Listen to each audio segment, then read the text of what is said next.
Welcome everyone. It's great to have you all here with us today, and thanks once again for joining us for our virtual workshop, Enhancing Community Resilience Through Effective Data Communications. My name is Sharon Ryan and I'm your facilitator for today. This is the second of 5 virtual workshops that we're doing as part of the Innovating Coastal Resilience Summit that we're hosting from June 3rd to July 15th. The organizing partners for the summit are once again Florida Agricultural and Mechanical University, Mote Marine Laboratory, North Carolina State University, and the University of Florida. So joining me this afternoon as co-hosts are Christine Angelini and Amanda Smith. And Christine is the team lead for the summit, and Amanda and she will both be helping facilitate the chat as well as some of the breakout groups too. So Christine, would you like to say a few words please about the summit to get us started? Yes, sure, I'd be happy to. Thanks, Sharon, and hello, everyone, and thank you so much for being here. So the goals of the organizing partners that Sharon just mentioned are to really start a conversation with all of you about what is needed regarding research, education, and workforce development surrounding the topic of innovating more resilient coastal communities. And we've sought all of you out because we see you as leaders from a broad range of sectors who are all working in some capacity on this important challenge. So the intent of this summit is to bring all of us to the table so that we can work together to identify both the strengths and the weaknesses of the current efforts that many of us are working on to support coastal resilience, especially those related to technology, data science, and data communication, and to work collectively to build a vision for how we can work more efficiently and collaboratively in the years ahead. Thank you, Christine. If you haven't done so already, I'd recommend that everybody go ahead and introduce themselves in the chat and tell us what you're hoping to get out of today's conversation. We're going to do a quick poll as well here in a minute to see where people are joining us from, what types of organizations. And we have about 100 people signed up for today, so we're delighted that so many of you have chosen to spend your time with us, and we thank you for that. And for those who couldn't make it, the session is being recorded and will be made available on the Summit website in the next couple of days. So if you'd like to review it or recommend it to your colleagues, please go ahead and do so. We'd appreciate that. So while you're introducing yourselves in the chat box and telling us why you're here today, what you'd like to get out of the conversation, I'd like to ask Amanda to introduce herself and do a quick run through of Zoom meeting functions, just in case for any of you, and I can't imagine at this point, haven't had that much time or haven't been spending that much time on Zoom like all of us. And Amanda will also let you know the many different opportunities today and ways that you can participate in the conversation. Amanda? Hi all, I'm Amanda Smith. I work for the Nature Conservancy and happy to be here. So at the bottom of your Zoom window, you should be able to see all of these functions. So if you would like to speak, unmute yourself, that you can do that here. You can also turn on and off your video on this button here. If you'd like to raise your hand, you could go under the Manage Participants button, and then you'll find the ability to raise your hand under that. And then of course, please feel free to participate via chat. And then ways you can participate, use a chat box, raise your hand for verbal comments. We will be doing polls today and breakout groups, Q&A, and then there will be an exit survey after that. And please feel free to get in touch with us after the workshop. Thank you, Amanda. That's great. We just launched our first poll, so we're curious about where everybody's coming from today. So we're asking, what's your organizational affiliation? Looks like we've got a lot of people from academic institutions, followed up by government agencies or departments, some nonprofit organizations. So far there's about 61 people have joined us. Last week we had about 75 people, I think, so I'm expecting a few more to come in a little bit later. So that tells us a little bit about who's here with us today. Let me tell you a little bit about why we're here today. We have 2 aims today, or our aim today is twofold. And the first is to provide a forum and a space for everyone to engage in and learn from each other around a topic that is of importance to all of us and is of shared interest. And that is coastal water sensing information and the tools and platforms used to detect it and disseminate information about it to stakeholders. That's one really important reason. Secondly, we invited you here because as thought leaders and stakeholders, we really want to welcome your ideas for turning raw data on coastal water quality hazards into meaningful, reliable, accessible, and timely information for end users. And we also would like to explore today some ideas with you for new information platforms that can help enable coastal residents and businesses, for example, to better prepare for and respond to coastal water quality crises and other hazards. So thereby, ultimately with the goal of reducing their negative impacts on public health and on local businesses. So we've got about 90% of people who have voted there. I'm just gonna end that poll for now. So I'd like to take a moment now to walk you through our agenda, and I'm going to share that with you. So right after our introductions, then we'll go into about 40 minutes of presentations, and we'll have 4 speakers who will be joining us today. So during those talks, please feel free to type any questions or comments that you have about things that you're hearing during the talks that sound interesting for you or that stood out for you. Our first speaker this afternoon will be Tracy Fanara, and she's with the Marine Laboratory. She'll be talking about the work that her organization is doing to help protect public health through community and communication and citizen science. She'll be followed by Virginia Haley, who's with Visit Sarasota, and Virginia's going to share her perspectives on sharing information with visitors to coastal areas. Next up, we'll hear from Captain Daniel Andrews, who's actually out on his boat today. He's with Captains for Clean Water, and he's going to be talking to us about a community effort that he's leading to protect Florida waterways. And finally, we'll round out our series of talks with a discussion on the way forward by Lori Pennington Gray, who's with the University of Florida. So she has some very interesting talks coming up for you. So a warm welcome to all of our speakers, and thank you for joining us today and taking time out to spend with us. So following the talks, we'll ask participants if they have questions of clarity, specifically whether there's any terms or acronyms, for example, that you're not familiar with. And we'll take those questions to the presenters and get those niggling questions cleared up for you. So you can post your questions in the chat, as Amanda said. You can, if you'd like to speak, just go under participants button, and then you'll go to the right-hand side where it shows up on the right-hand column, and you can click on raise hand there. And I'll call on some of you to ask your questions after the presentations. So after that, we're going to move into breakout sessions where we'll be posing questions to you and inviting you to share your insights and ideas. And following the breakout groups, we'll bring everybody back to the plenary group and invite conveners, the discussion conveners, to share some of their group's key insights or highlights, either out loud or also in the chat, for as many as we have time for. We have about 15 minutes to do some sharing at the end. And finally, before closing, we'll share a link to a follow-up survey that we'd like to invite you to complete. And that's mainly if you'd like to expand on comments or add new ones that came out of thinking about what other people were saying in the conversations, or just new thoughts that you had as towards the end of the workshop. And we'll also leave the chat open for about 15 minutes or so at the end for anyone who would like to add more comments there or chat with the organizers. Some of the organizers will stay on afterwards for a chat. And we'll wrap this up then, the afternoon session, with a few words on next steps. So having said all that, I'd like to invite Tracy now to share her presentation and begin. And first I will stop sharing mine. Hi everybody, my name is Dr. Tracy Fanara, and I am the program manager of environmental health at Marine Laboratory. And today I'm going to go through some of the communication technology that we have currently to get information to the public about water quality as soon as possible. Most everybody on this call knows about Karenia brevis, or commonly called in large concentrations Florida red tide.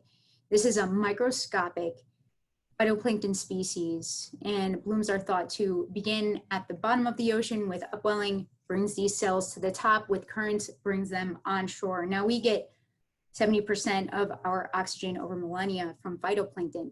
However, 1 to 2% are toxic, meaning that they can release a toxin into the water that can harm aquatic life. What makes Karenia brevis so special is that this toxin can then aerosolize, attach onto sea salt particles, move onshore, and cause respiratory irritation in healthy individuals. But for those with COPD or asthma, this can be very serious. So not only is this a problem for recreation with dead fish on the shoreline, but also for public health. In 2018, we had a very intense Florida red tide bloom. That bloom started in October 2017. It's thought that perhaps it met up with a second bloom in 2018, along with currents and heavy rainfall, bringing an existing bloom near shore to be exacerbated potentially. But this was a pretty big deal. Now we have one of these intense blooms every decade or so, but this was the first one where social media was just so highly used at the peak of social media use. At the same time, we had a cyanobacteria or freshwater algae bloom in Lake Okeechobee and the Caloosahatchee River, causing Florida to be in a state of emergency.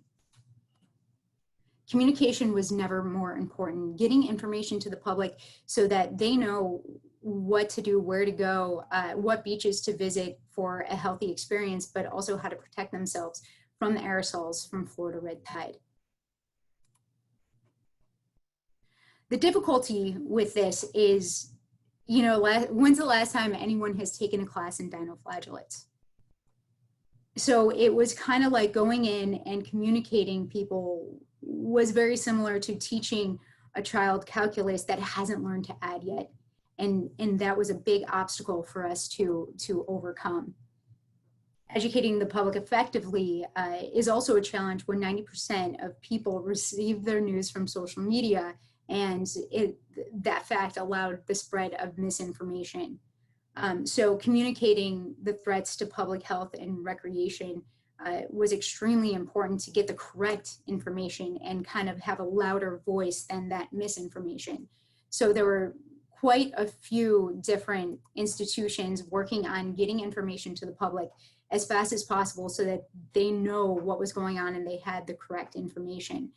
We made serious efforts to present information on Florida red tide to as many organizations, community groups as possible to have that one-on-one conversation. And although those were the most effective, you were only hitting a small number of people at a time. And that was, the Facebook competition was big.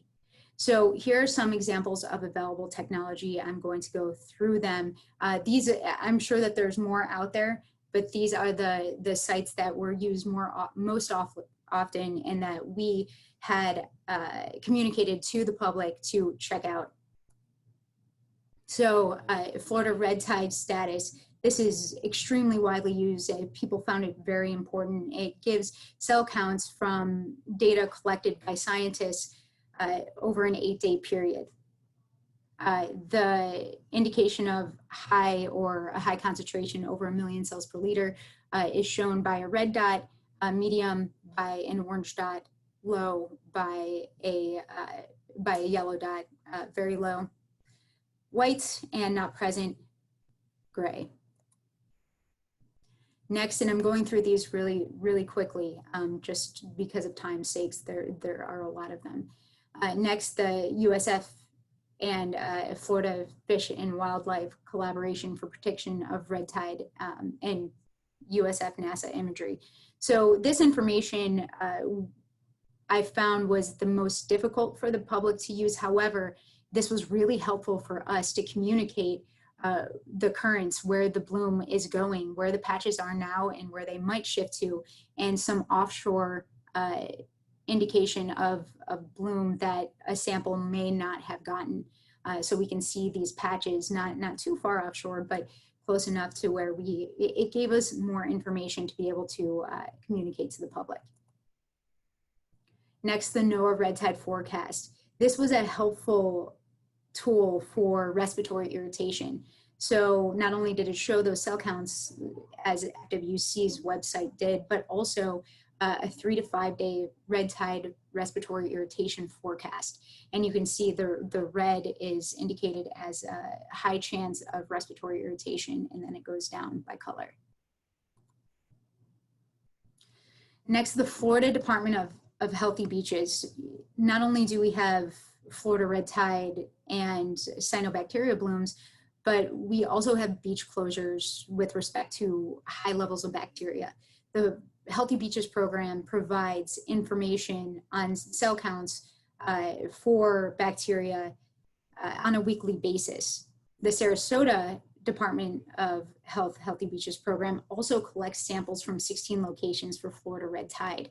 They're analyzed by Mote Marine Laboratory, and that information is given to the public Tuesday after the Monday samples are taken.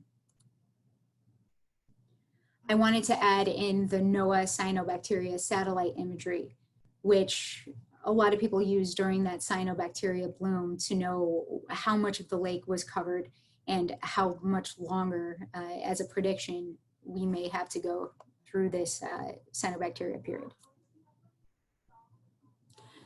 So through this whole experience, I think that we've learned a lot of lessons.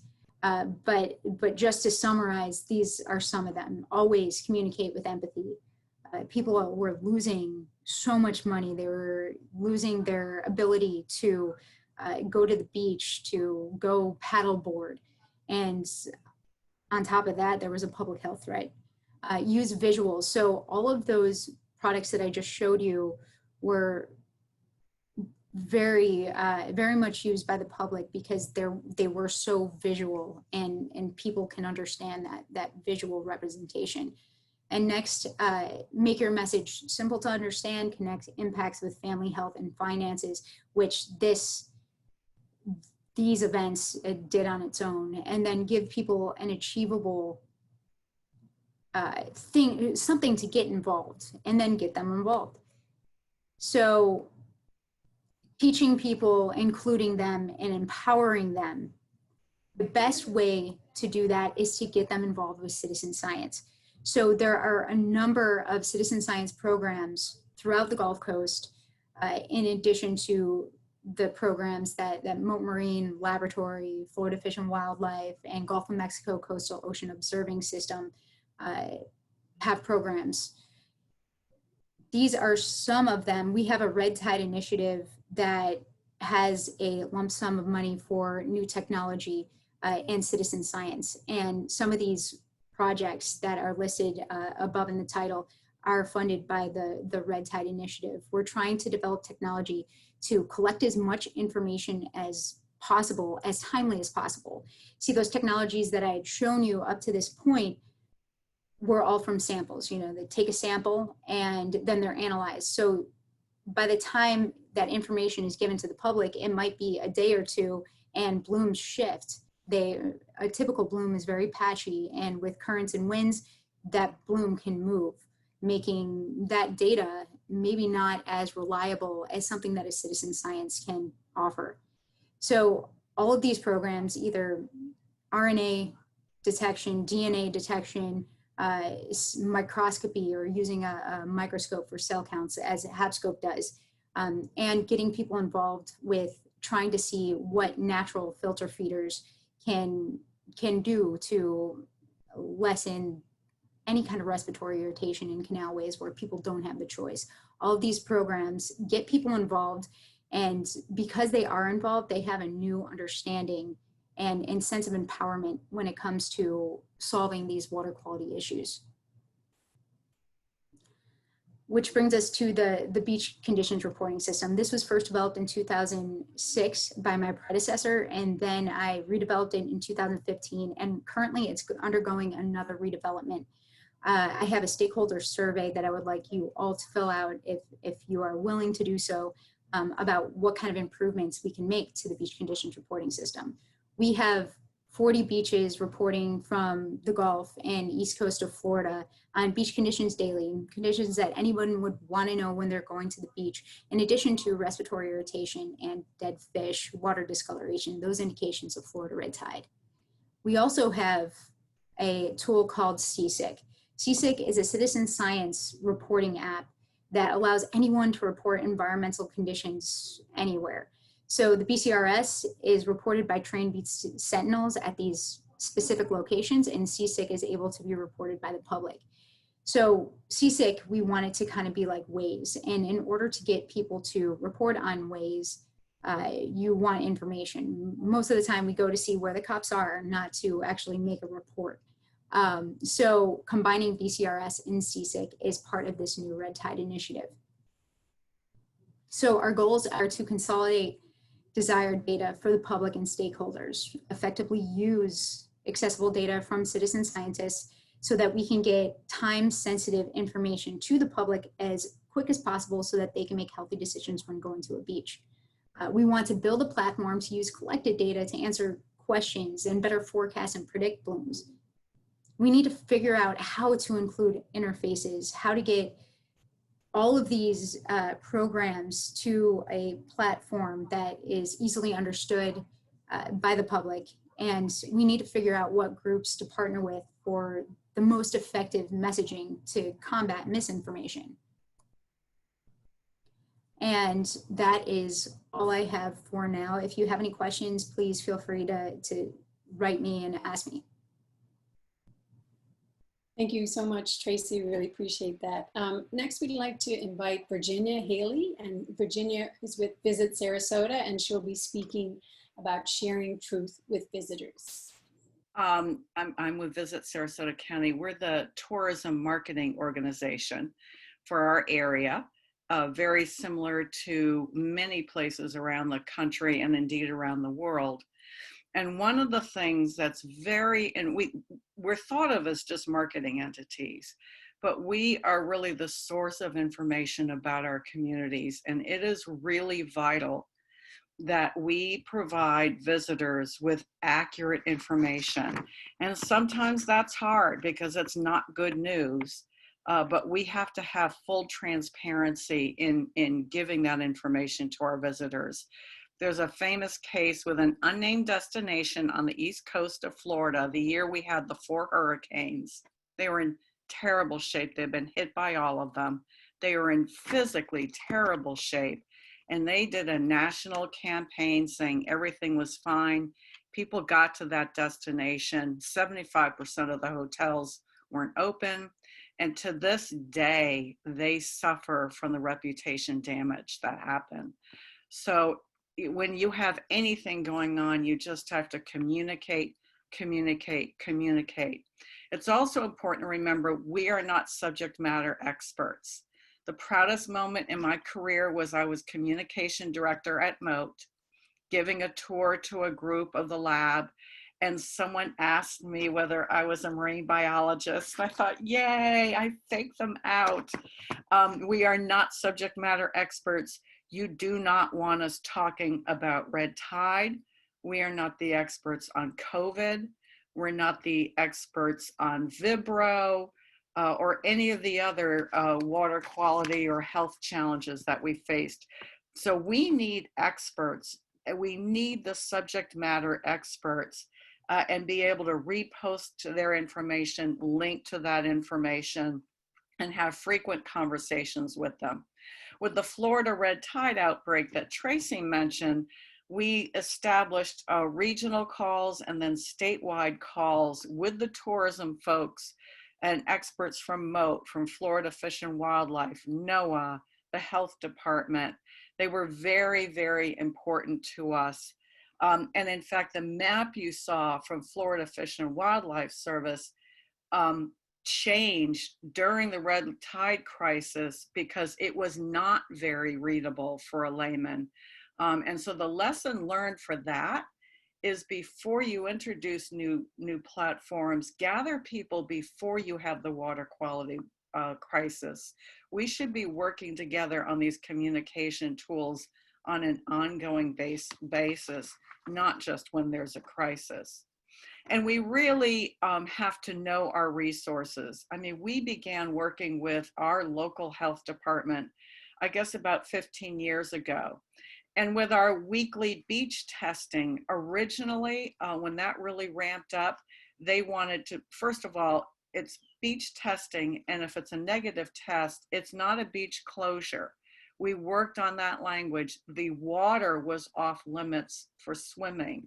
The beach is still open. We worked with our health officials on signage. Originally, the signage went to an 800 number somewhere in the state capitol. We changed it so it went to the local health department officials. Because when you're dealing with these water quality issues, they are hyper local in most cases. People want to know what's happening in the body of water right next to me. And so a general idea of this blur for us, Southwest Florida, really doesn't help. We also know in making things local, we had that terrible situation last year where in the county next to us, a woman actually died from, and you know, you love the media, the flesh eating bacteria. Can you imagine what a nightmare is for the tourism offices with that in your backyard? But again, we worked with the health department officials. We got them to do a locally produced FAQ sheet that we can then put on our website and put in our visitor centers. How do we battle misinformation is a huge issue, and I hope will be a topic. During the Florida red tide outbreak, it was the first time we'd had a major outbreak that, you know, people had the cameras on their phones and they were able to instantly post pictures. And even though the dead sperm whale was not in Sarasota, the fact that it was dead on the beach in Florida was devastating to everyone. And there were all of a sudden all kinds of experts giving, I mean, the craziest explanations as to what was red tide. And then there were others who sounded fairly plausible, but had no expertise in the area. And oftentimes we were frustrated because those voices were the loudest. We couldn't respond because we're not experts, and yet we weren't getting the timely responses from the experts. So how can we solve that our experts aren't being put in a role that they're combating people, but that they're continuing to provide extra or expert information? And then we had challenges with the NOAA warnings during the red tide. They were feeding into apps like the Weather Channel apps for weeks and weeks and weeks. And again, as Tracy mentioned, the information was old and it was very general. So it would show warnings for Sarasota as the red tide was finally dissipating, when many times our areas were free and clear. So how can we make sure that the information is as localized and accurate as possible? And then finally, I cannot sing the praises enough day in, day out for the Moat Beach condition reports because they could really reflect, because they're updated twice a day, that your particular beach might not be good that morning, but then by the afternoon, the wind shifted and it's perfectly fine. So that was a great tool for us during the red tide crisis. And it's very popular throughout the year for visitors who are interested in knowing just the temperatures, what's the size of the waves. And so having tools like that were really, really positive for us, and how we can overcome the false voices and share the accurate information, no matter what the water quality issue is with the public, is something we've got work to do on that area. So thank you so much for having me today. Thank you so much, Virginia, for sharing those insights. It's very valuable. I'd like to now introduce Captain Daniel Andrews, who will be speaking about a community effort to protect Florida's waterways that he's involved with. Welcome. Tell us where you are.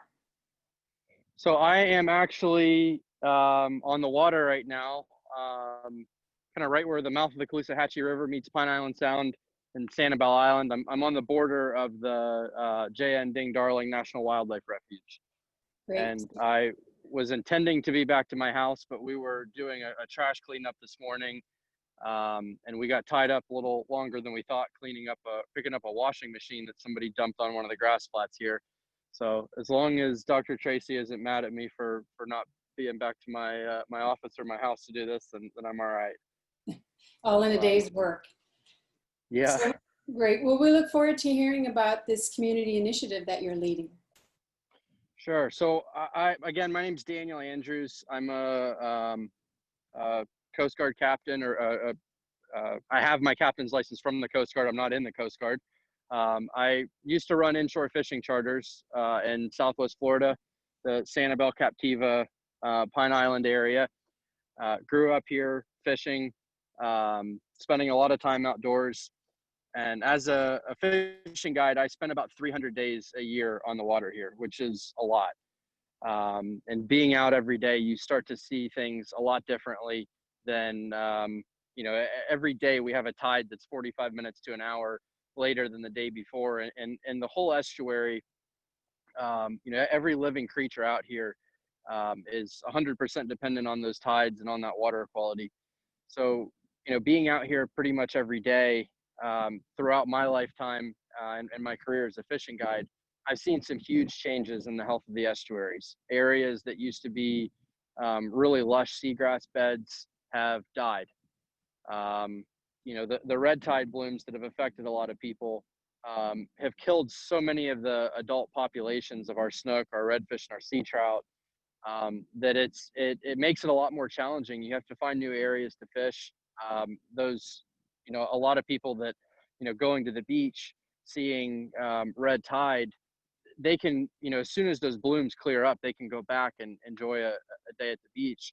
But for our fishermen and people that are shelling or anything you're doing that involves, the critters and creatures that live out here, red tide and other harmful algae blooms have really long-term effects on these areas. A lot of the areas that typically hold snook around Sanibel, I'm seeing half as many fish or none at all in a lot of spots.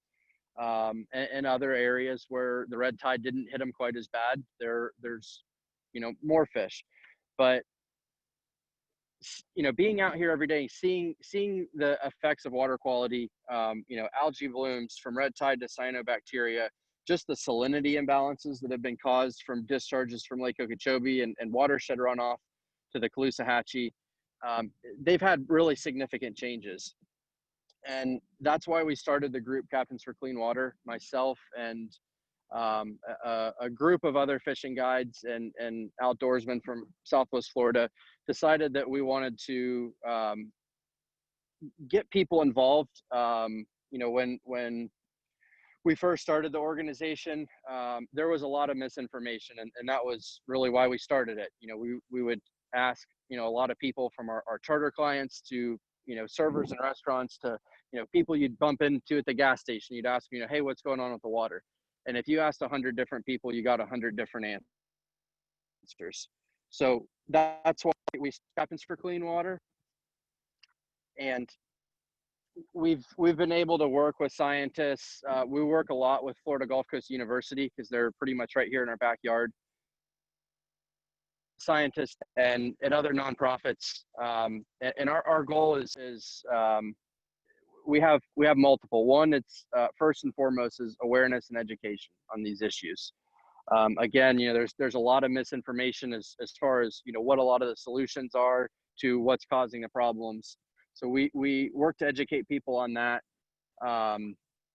We all have gotten very involved with Everglades restoration. And one of the main reasons is because the estuaries across South Florida, the Caloosahatchee, the St. Lucie, and Florida Bay, have all been negatively impacted in different ways from Lake Okeechobee discharges, as well as other nutrient and water inputs from the watershed.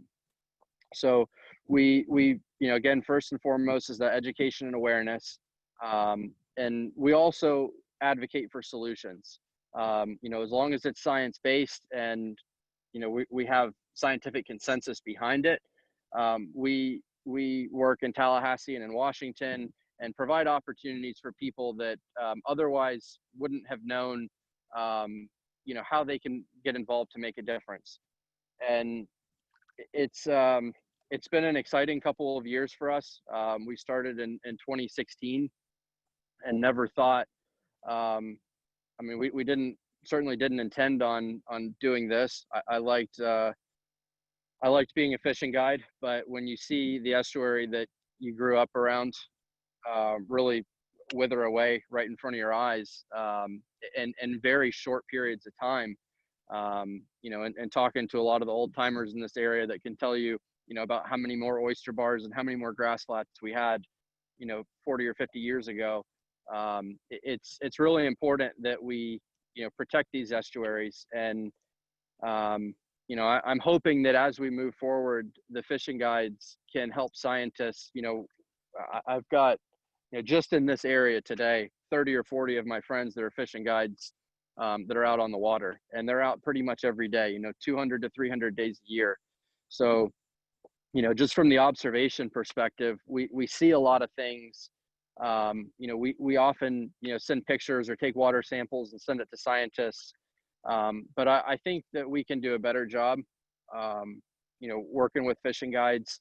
On my boat here, I have some electronics that are run by Raymarine. And I know one of the conversations I've had with Dr. Tracy on that is, we need to be working with some of these companies that can manufacture equipment. My sonar communicates with my cell phone that I'm Zooming to you guys on today. And every time I go over a reef or a ledge or anything out in the Gulf, it'll actually update through my Wi-Fi on my phone. It'll update the GPS in my boat and change the sonar chart to reflect, any discrepancy that there's been marked in the sonar. So I think there's a lot of opportunities for, the fishing guides to do a lot more than we've done, just with education and awareness. I think being out here, we can take it a step above observation and really help to, collect data or help to transport scientists who are looking to collect data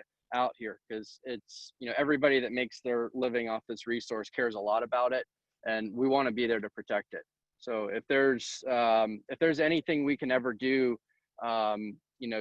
to help anybody that's trying to collect data or trying to work on solutions, my boat, it's on a trailer. I'll bring it anywhere you need. And, we've got a massive network of fishing guides all across the state of Florida, that feel the same way. And we never want that to be a barrier to scientists. We've done a lot of really cool projects with FGCU and SCCF, Sanibel Captiva Conservation Foundation here. So like I said, if a boat is ever a barrier to any science initiatives that are going on, we want to know about that, and we really want to help. So I'd like to invite Lori Pennington Gray right now to share with us her talk. Thank you, Daniel. Thank you, Daniel, Virginia, and Tracy, for your presentations and enlightenment. They will serve as the basis for what I'll present to you. I want to also share with you that my task is to summarize what some of their findings are and pose a framework for the next process that we'll engage in the breakout rooms.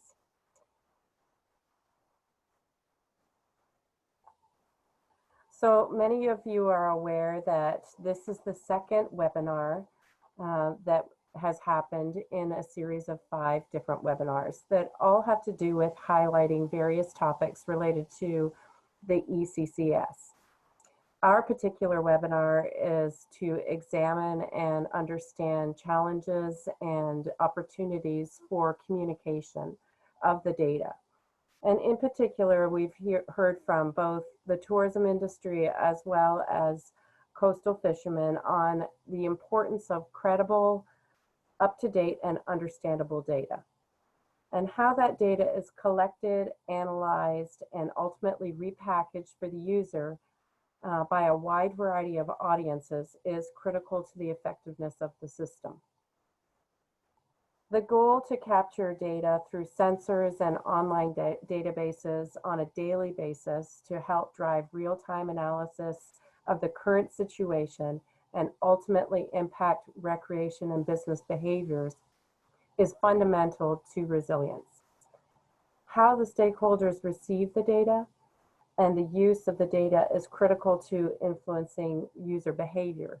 And we heard both Virginia and Tracy talk about how we shift behavior of the visitor down the beach to areas where it is being less impacted. So ultimately, using that data to influence user behavior is critical. But the use of that behavior is ultimately tied to whether the data is exhaustive accurate, up-to-date, interpretable, and usable. And so it's this information that needs to meet that criteria for this overall smart system to be effective. But before we get into how to define what key considerations for effective communication are, let's just reflect on what the communication process is. And some of you might be familiar with this. It's something that's covered in our educational system frequently. But for those of you that are not familiar, the easiest way to define this is to reflect back on the childhood game called telephone, where you start with the sender, and the sender has a message that they'd like to convey through a different channel. And in that channel, in our game called telephone, that tends to be face-to-face communication. But as you can see, channels of communication can take on various different aspects of communication, from audio transmission to electronic to text messages to even nonverbal communication. And then the receiver receives and decodes that message. And if you remember that game, you'll remember that, you know, often that initial original message did not end up the way it was supposed to end up in the end, because there were disturbances or noise that impacted the actual final receiver in the messaging process. And so noise is a barrier to this reception of the message. But there's lots of other key considerations that we need to understand in the effectiveness of that communication of the message as well. But before we get into this, I'd like to share that this is one framework for understanding effective data communications, and there's lots of others that are out there as well. It's a simplified version, but one that I think is effective in capturing at least some of the scenarios that we heard from Virginia as well as Daniel. Effective data communication is necessary for smart systems and smart communities. And smart technology is a critical foundation for these smart cities. And it's also an enabler of resilient cities. Resilience is the ability to bounce back or bounce forward after a shock to the system. And it can be enhanced through these smart systems that are created. But the effectiveness of these smart systems needs to consider a variety of things, both on the designing of the system itself, as well as the communication of the information that comes out of the system.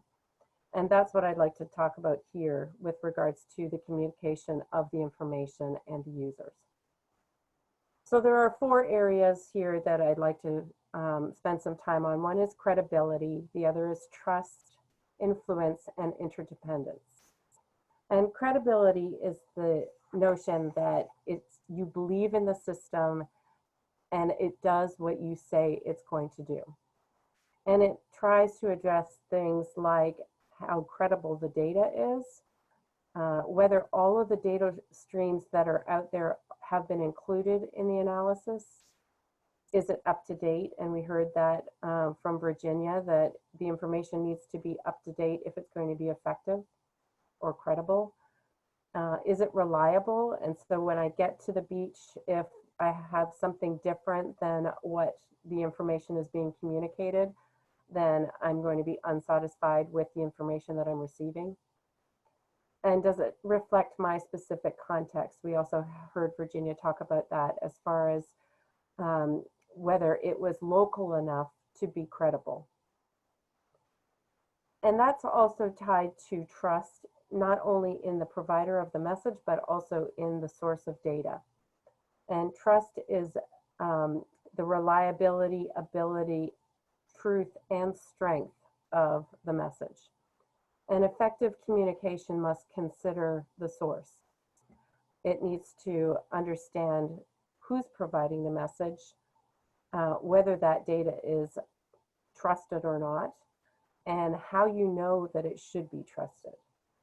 So it's not so much as just to produce the information out so people receive it, but also that you defend that it's the accurate data that should be provided. And that leads to influence. And what we're talking about with creating smart systems is that ultimately users will be directed to behave in a certain way. And whether that's, you know, asking them to move to a different location or stay home because their immune system is compromised and they, you know, it may not be an environment that they should be in. We want to have the recipient of the message receive the message and behave the way we'd like them to behave. And so that influence is a function of the trust in the message and the sender and the data that is filtering the information to be able to send out. So what outcomes do we actually are achieved from this message is ultimately a measure of the success of the actual system that is being put in place. And this is also tied to interdependence, and that's the idea that tourists, governments, and residents collectively are participants in the system, and that residents and tourists are providing feedback to the process, and we see that through citizen science, but that they're also part of the solution to the process, and that scientists use the data to help to provide those solutions for the stakeholders, and that the stakeholders may vary in the types of information that they need and how they receive the information. So it's critical that there's this feedback loop that continues to feed into the system, again, to lead to smarter systems, which in turn leads to more resilience for the city or the community, because they're able to respond more effectively, whether that's quicker or in a better way to the actual shock to the system. So here, this is my last slide, and what I want you to consider as we move out to the breakout sessions is the relationship between the stage of the communication process as well as key considerations for effective communication. And as a broad way to examine where opportunities may lie, as well as gaps or challenges that have existed in the past, to bring those to the forefront so that we consider these as we build smart systems. So you can see in the sender phase that the effectiveness of the sender is based on the sender's credibility and trustworthiness. And here, as we build a smart data system, we would ask ourselves a question like, who would you trust to provide the information on levels of toxins in the coastal waterways on a daily basis? And does that trust vary depending on who's providing the information? And similarly, with regards to the channel phase, we can ask ourselves, you know, based on how the user is receiving the information, is it customizable so that via a dashboard that they can use the information and narrow it down so that it's reliable enough on a local level that it can be trustworthy or credible, and that the audience that needs the information can get that information. So as we move into these breakout groups, please consider the communication process as well as considerations for effective communication as a framework to understand where these gaps might lie, and also to pose questions regarding things that would be barriers to effective communication of the system as it is created. And I'd like to turn this back to Sharon now for our next steps. Thank you so much, Lori. That's a great segue into the breakout groups, which we'll do in just a moment. Before we do, I have one question I'd like to pose to Virginia, if I may. Virginia, this is a question we got from David Kaplan, and he's wondering, do you also get questions about causes and ways to prevent water quality hazards? And if so, how do you deal with those? Yes, we do. And again, we like to pull in the information from our experts. So for example, when we have the testing that the water might not be safe for swimming off a beach, oftentimes the health department will talk about a potential source. Sometimes it's because I've gotten into the pattern that I hate really heavy duty Sunday storms, because I know when there's testing, it's not going to come back well on Tuesday. So they'll help give us information, and we'll point them to those people or some of the water quality people at the county. And then if we see entities taking positive action, that our county's finally correcting a sewer plant that wasn't properly treating sewage, even though that may not be directly linked, we would go ahead and share links to that story to show at least there are some local efforts in a positive direction to water quality. And if I could quote John Thaxton, when we were in the red tide thing and talking about the sewer plant, he said, even if this is not related to red tide, in the end, we have cleaner water. How is that a problem? Thank you so much. It's a great way to end it. So I just wanted to share with everybody now our document with regards to our breakout groups. So we're going to head out into breakout groups in just a minute. Before we do, I just really quickly wanted to go over what we agree are our working assumptions for group discussions. And these are very basic, but very deep as well. So essentially everyone has wisdom. We need everyone's wisdom for the wisest result. There are no wrong answers. We're just exploring questions. And the whole, of course, is greater than the sum of its parts. And everyone will have the opportunity to hear others and be heard. So I just want everybody to keep those kind of working assumptions at top of mind as we go through our discussions. So having said that, we're going to start our breakout groups now. And I will see you all in about, we're going to come back about 2:50. I want to give you guys enough room in the breakout rooms to have a chance to have a real conversation. So see you in a little bit. Well, welcome back to the plenary, Chuck, and everybody else. Thank you for taking notes. We really appreciate that. I was mindful of the time and wanting to have a few minutes at the end here for people to share, since both sets of groups answered different questions. So as soon as it looks like most people are back, I'd like to ask someone from the first set of groups, groups 1 to 6, to maybe share about some of the highlights. Christine, you were one of the discussion conveners in those groups. Let's see. Sure, I'm happy to share some of the thoughts that came out of questions related to what types of information sources people use the most now. And we had a discussion about the NOAA's Digital Coast tools, and in particular, their sort of predictions of sea level rise, and how those have been some of the real benefits of that platform is that there's some flexibility in the different types of sea level rise scenarios that you sort of can play out. And that sort of a feature that's really valuable of that platform is that you can save your images and share them. So it makes it really easier to once you've extracted information to the platform, to share it with others. But that there, some ways of improvement might be that there's some limitations of those types of predictions. And so clearly communicating what the limitations of the data are, to make sure that those limitations are communicated along with that whatever type of product you generate out of that platform is particularly important. Great, thank you so much for sharing. I think everybody is back now from all of the groups. We'd love to hear from someone in group 7 to 12. Is there someone who would like to share about some of the highlights in your group in terms of the questions that you were exploring?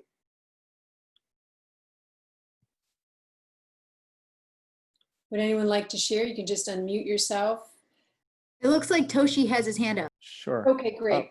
Yeah, so I was the convener for group 7, and just wanted to say that we had a really tremendous discussion, and want to thank again the participants.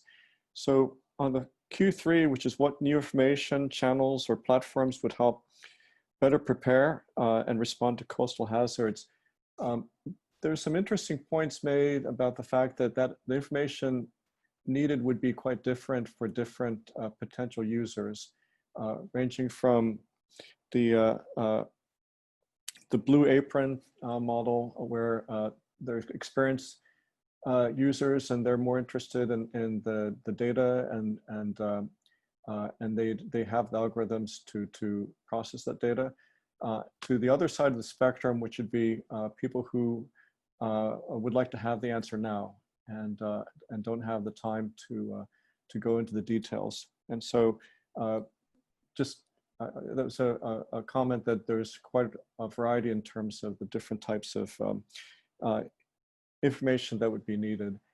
There's also discussion about how the interface would be important, the design of the interface to provide this information clearly. And then onward to Q4 about skills and competencies that workers of the future would need. There's a strong sentiment that transdisciplinary skills are very important to cross the physical, biological, social sciences, sort of different domains. Another discussion point was the importance of machine learning and AI to process the tremendous amount of data that is generated. And so those are some of the discussion points that we had. Excellent. Anybody have any other thoughts to sort of openly share to the group? Yeah, this is Alan with Group 1. Piggybacking on what Toshi said, there's the two ends of the spectrum, but the one end of the spectrum, and I think it was Blake that put it out there, was people that are looking for information that are not in the science community. Maybe they're interested in beach information or tide information. What's going to happen? They're going to just use Google search, and they're going to search red tide, and they're going to get their information coming from some sort of a Google search. And there are going to be, I think, a fair amount of people. Obviously, not the scientists and the engineers are going to use that, but just the average person out there looking for information probably will start with Google search. Thank you so much, Alan. Appreciate that contribution. I'm mindful of the time, so I wanted to thank you all for your participation today, and thank you for joining us, and thank you to all of our speakers. We've learned so much today. I think through all the different talks, I'm sure in the groups as well, were very interesting. In next week's session, which is coming up, we'll be brainstorming about coastal sensing technologies to think about identifying urgent water quality hazards and how to support mitigation efforts through sensing technologies. And you can click on the summit website that'll be posted in the chat to find out more information about upcoming topics if you'd like to continue to join us in our summit for the next few weeks. And as I said earlier, this session is being recorded and we'll post it in a couple of days. We're also going to leave the chat open for about 15 minutes or so if anyone would like to add any additional comments or comment on what somebody else said or respond to any questions. And Amanda has also posted a link, or will post a link, I see it coming up there now, to our survey. And so if you can hop off after this and complete the survey, add to an answer, expand an answer, or simply just fill out the questions that interest you the most. If you have a little bit of time, we'd appreciate any and all contributions. And so I'd like to ask Christine now to say a few words in closing, and we hope to see you all again very soon. Thank you very much. We appreciate all your time that you took to spend with us this afternoon. Sure. Thank you, Sharon. Thank you for facilitating today's workshop. We appreciate all your effort in wrangling all of us and shepherding us through today's activities. So I just wanted to say thank you very much to everyone who has participated in the discussions and the chats and in the breakout sessions for basically contributing to such a rich and productive conversation. this is the goal, is that we all need to be getting on the same page, and we need to be sharing our expertise and our resources. And so we really appreciate the spirit of everyone in this group and spending time with us, and trying to come together to start visioning a future that that we collectively build. And we've all been working on this in different elements, but really the goal is that we all come together, start to work together more collaboratively, more effectively, and that means that we've got to kind of build the vision together. So thank you all for sharing your thoughts today. And I wanted to let you know that we didn't have a whole lot of time to bring things together at the end of this workshop, but that's really the intent of the 5th workshop of this series. So our organizing team is going to be working really hard to review all of the notes from the breakout sessions, and we'll pull them together into a synthesis that'll be presented in webinar 5. So we'll really try to kind of harvest information that everybody provided today and over the next 2 webinars, and then you'll see kind of how this all culminates at that final session. So finally, if you have questions or thoughts about how to participate, you want to get to know what we're up to at a deeper level, you have resources you want to provide from your organization, I sincerely welcome you to reach out to myself, to Paul, to Sharon. All of our contact information should be able to be available on the website. And you've gotten plenty of emails from me now, so feel free to respond directly in that format. But we welcome all of your feedback as we move forward. So thank you again for your time, and we hope to see you all next week.